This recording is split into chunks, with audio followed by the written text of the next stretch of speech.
Hey folks, so it's the new moon today in Aquarius. In sidereal zodiac, Aquarius is called Kumbha Rashi. It means pot, and it's in Shatabishak Nakshatra. So this is the part of Aquarius related to metaphysical healing. It's ruled by the god called Varuna, which is where the drop of Amrit or nectar was dropped into this pot. And so it's actually symbolized, Aquarius, as a man holding an empty pot. It's often misunderstood and misrepresented as being a water sign. Particularly in Western astrology, you see this picture of the long-haired lady with pouring water, which she's pretty hot. She's pretty cute. I like that image, a Lady Godiva.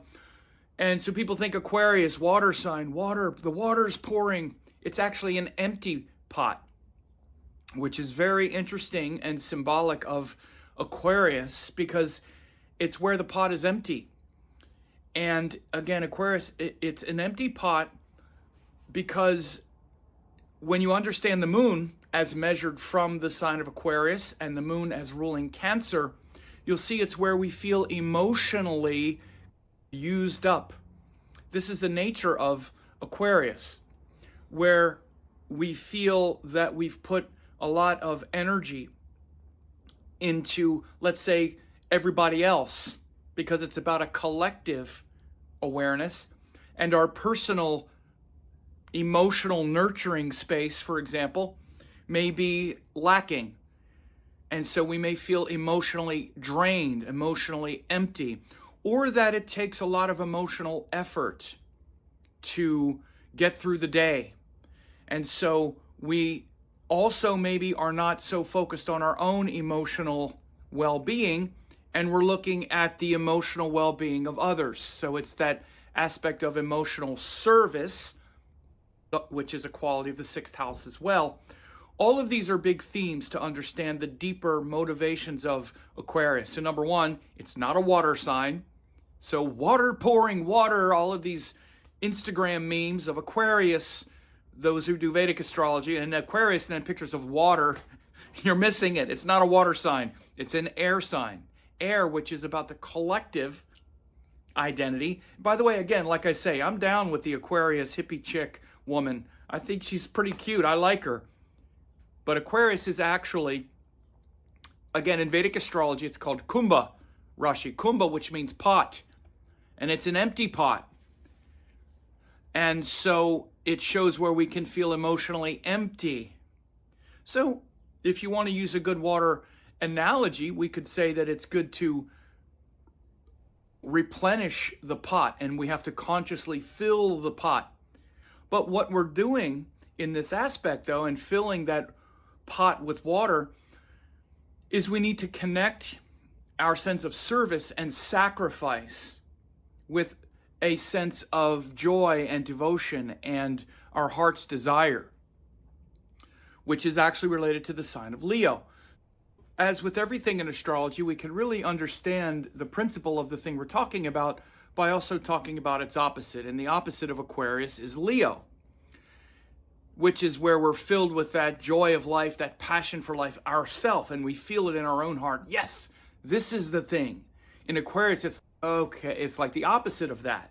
The default stance is the opposite of that. Just like with Leo, the problem with, yes, this is great for me, it's like, okay, but what about everybody else? So with Leo, we need to integrate the Aquarius theme. And by the way, this is important because we're going to have the full moon in Leo in a couple weeks. So everything is a dialogue and a harmonizing of contrasting energy. So it's really the Aquarius-Leo axis. So from the Leo perspective, it's, yes, I'm so filled up with this, but I'm losing everybody else. I'm losing my connection to culture, to everyone else. With Aquarius, it's, yes, everyone else is so important, and I'm emotionally drained. And I feel like I want to be of service. Again, feel the moon, like I want to be of service, sixth house But who am I in the midst of all this? What's driving me? What's my inspiration? That's the Leo equation. So yes, it's fine to see the water quality, but we need to fill our pot, fill our empty pot with passion and our heart's desire. So this is connected to the nakshatra of Shatabishak, and it's important to understand that this nakshatra is the one that's 100% in the sign of Aquarius. The other nakshatras are partly in and partly not. The first nakshatra in Aquarius is Dhanishta, which is half in Aquarius, half in Capricorn, and the last one is Purvabhadra, where the first three padas are in Aquarius and the last one is in Pisces. But the only one that's fully in Aquarius is Shatabishak. So it means 100 doctors, 100 physicians. And it's ruled by the god Varuna, who was literally the god of the celestial waters. And it was Varuna who deposited the Amrita. It's a story that I don't want to talk about. Not that there's anything wrong with it, but there's like sexual connotations, and the Amrita was like spilling his seed. It's one of those stories. But anyway, it went in and it was caught in the kumbha, in the pot. And it's this healing, invigorating force.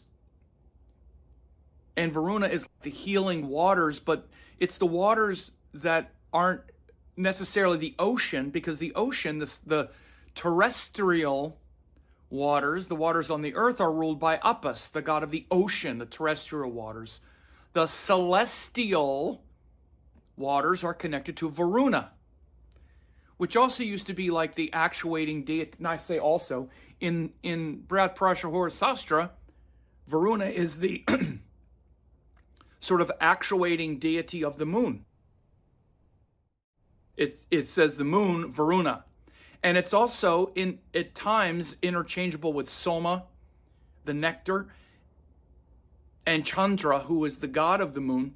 So this aspect of healing through water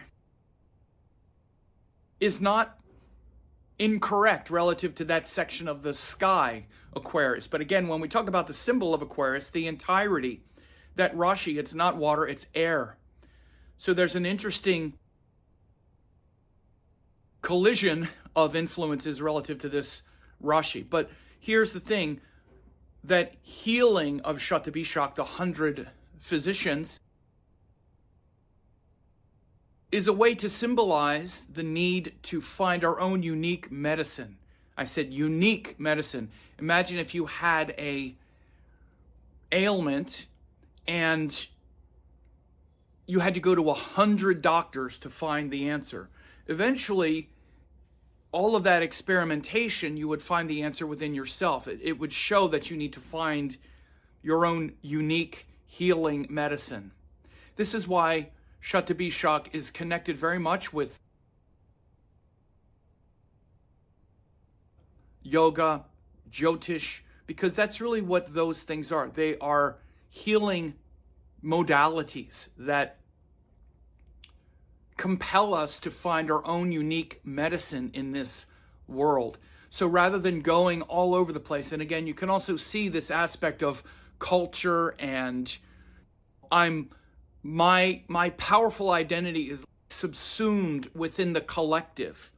Again, this is a kind of aspect of Aquarius where we don't feel our own identity so strongly and so powerfully, because another way to understand it is the ruling planet Saturn also rules the 12th house, where we're letting go of our own powerful identity in this lifetime. Because the ruling planet also rules the 12th house of needing to let go. There's a lot of overlapping themes between Aquarius and Pisces, by the way. So again, you'll also notice that we're in this extremely potent Pisces energy, because Mercury's moving into Pisces, Venus is already there, we're going to have eclipses in Pisces, and Aquarius, again, has this overlapping 12th house theme, because the ruling planet also rules the 12th house, Pisces is the 12th sign. So this aspect of shedding your own identity both has to do with Aquarius, has to do with where a lot of the energy is pulling us in the next couple months anyway. So this very potent time, if you want to see how this impacts your sign and all the other signs, you could join the YouTube channel here at the $9.99 per month level. I already did the member forecast for Aquarius for each of the 12 signs. There's a lot of free classes and whatnot when you also join at the Oracle level, at the 5D star level. A lot of people in these communities now, and so I'm happy to share that with you as well. But a lot of shifts and changes happening now with the Aquarius new moon, Shatabishak Nakshatra, ruled by the goddess Varuna, goddess. The celestial waters are like, literally, it's not hard to understand. The upper atmosphere is connected with water, all the sort of kinetic energy.